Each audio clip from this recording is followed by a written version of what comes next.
If you've watched my videos or seen role models like Cary Grant or James Bond, you've probably been inspired to discover your inner gentleman. But I know that for many of you, you have limiting beliefs, mental roadblocks that stop you from fully embracing the side in you and improving yourself in this way. So in today's video, I'm going to address 10 of these limiting beliefs and provide logical solutions so you can stop holding yourself back and truly become the gentleman I know you to be.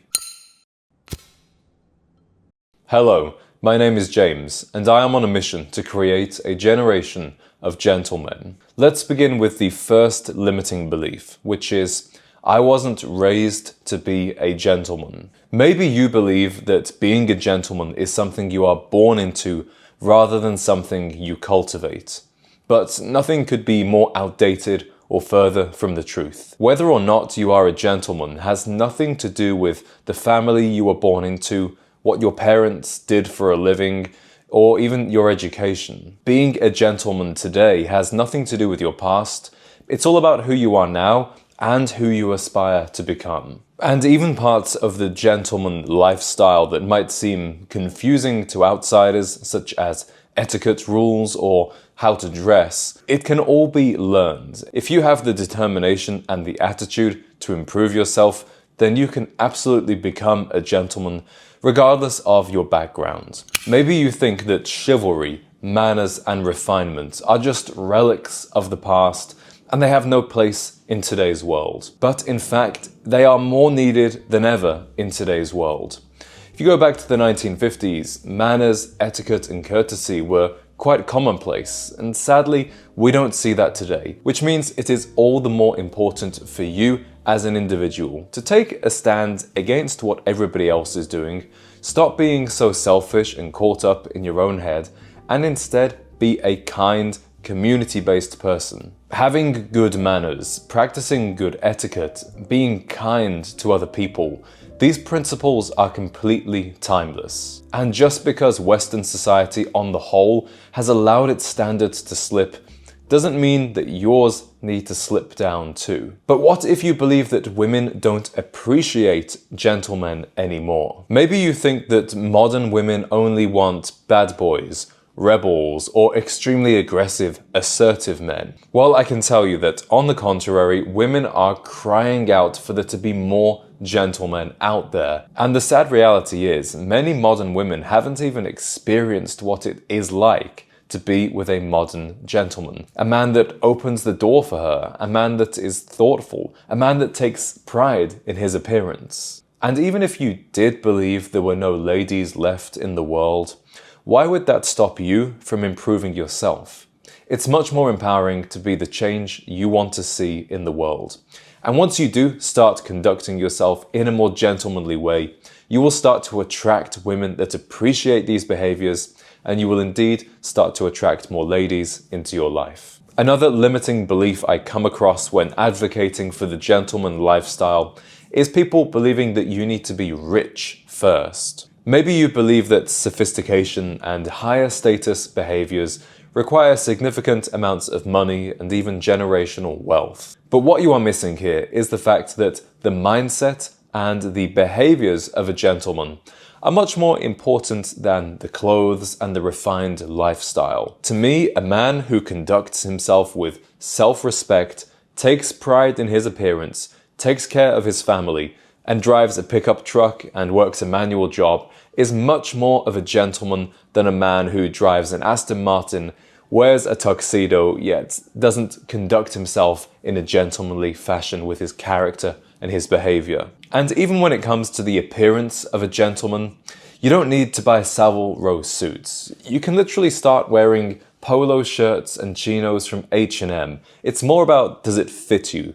Do the colors complement you? Do you know how to wash it and iron it properly? Don't let money hold you back from taking those small steps to refine your lifestyle. Now here's another limiting belief that I've come across in the comments and in my direct messages. Perhaps you believe that you don't have the looks or the charm to be a gentleman. I believe all I need to do is show you a photo of how I used to look to prove that being a gentleman is not about genetics. It's about the way you cultivate yourself, your presence and your manners. And many of these positive attributes can be acquired through discipline. Being a gentleman is just a series of behaviors, and having good self-discipline will lead to these positive behaviors and healthy character traits. Although there is a genetic element to being good looking, there is also so much we are in control of. The way that we groom ourselves, the way that we dress, and very importantly, the way we take care of our body.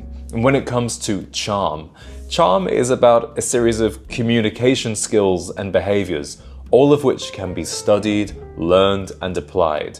And it comes with practice and it comes with time. Personally, I am a much better communicator and more charismatic person than I was even just a couple of years ago, and I still have a long way to go. Maybe you want to present yourself as a gentleman, but you're worried that people will think you are trying too hard. Isn't it terrible that society actually looks down on people for trying too hard? And this is definitely more true in some cultures than others. When you begin to hold yourself to a higher standard, when you dress well, when you speak articulately, will people judge you? Yes, they will. We are all judging each other at all times, whether consciously or not. And the main reaction you will actually create in people is one of envy or inspiration. And they are actually both different sides of the same coin, with envy being a more negative emotion and inspiration being a positive one. But here's the thing, you can't control whether people experience envy or inspiration when they see you level up. But you can be certain of the positive benefits you will experience and the positive change that you will feel. So if you feel this limiting belief, then I encourage you to focus on yourself and not worry too much about what other people think, because you will never be able to fully control that. And people are judging you regardless of whether you make an effort or not. If you don't make an effort and you dress sloppy, people will judge you. Better to have people judge you because you somewhat impress them or exceed their expectations. Maybe you want to be a gentleman, but you just don't know where to start. And I can completely empathize with this one. When you start aspiring to this higher ideal of yourself, there are so many elements to deal with that it can seem completely confusing and overwhelming. Should I start with my etiquette? Should I start by improving the way I look? Should I study more? Should I become more intellectual? Do I need to work on my finances? There are so many different things going on there. But I really do believe that the simplest way to begin, and actually the most effective, is to begin with your self-care and with the way you dress. Because when you change the way you look, you change the way you feel. And that makes it so much easier to conduct yourself like a gentleman, because then you have this newfound sense of confidence. And you certainly don't need to start with a double-breasted pinstripe suit. If you normally wear sweatpants and jeans, upgrade to your first pair of chinos. Maybe you buy your first button-down shirt. Or if you're used to having a scruffy beard and you haven't had a haircut in 6 weeks, begin by upgrading your grooming.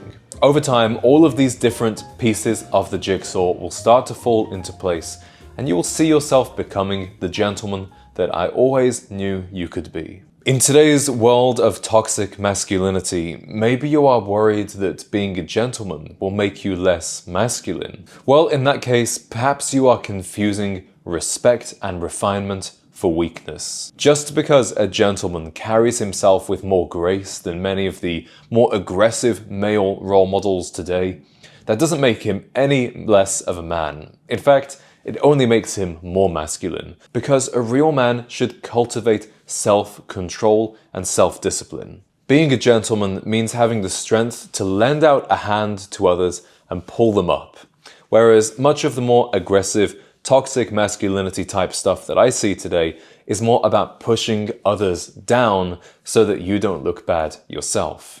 There's absolutely nothing strong about that, and that's why I believe being a gentleman is such an important archetype for young men today. On the other hand, maybe you're worried that you will just never be able to live up to those old school icons like Sean Connery and Cary Grant. Maybe you put these figures on a pedestal and assume that you will never live up to them, rather than seeing them as an inspiration to model. Remember, these were actors, and many of the examples that I use in my videos are from fictional movies with scripts and storyboards. This doesn't make them any less useful when seeking inspiration or guidance, but remember not to be too harsh on yourself and always compare yourself to others. In fact, something I find rather inspirational about, let's say, Sean Connery is the fact that he certainly wasn't born into the gentlemanly lifestyle, and how to dress, how to carry himself, these are all things that he actually learned for the James Bond role. So if you have that limiting belief that we discussed at the start of the video about not being raised that way, not being born into the gentleman lifestyle, then Sean Connery is actually a fantastic source of inspiration.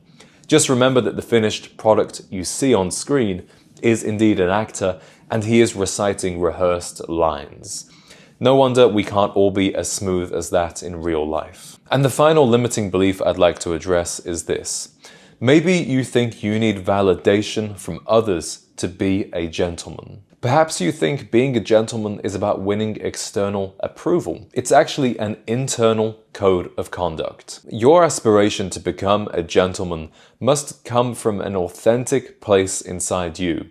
It should never be about people-pleasing or trying to impress others. But I will say this, I understand that if you are a man who has these values, it can be difficult to meet others out there that feel the same way. It can be difficult to meet like-minded men. That's why I am building an international real-life community so that you can meet these like-minded men in your area wherever you are in the world. And if that sounds like something that you would like to be a part of, all you need to do for now is pre-register using the link down below. I'm very excited to share more details with you in the future. Thank you for watching today's video. I hope you found it useful. Let me know down in the comments which one of these limiting beliefs you feel is holding you back. Maybe I can address it further and help you more in an upcoming video. I'll see you next time, gentlemen.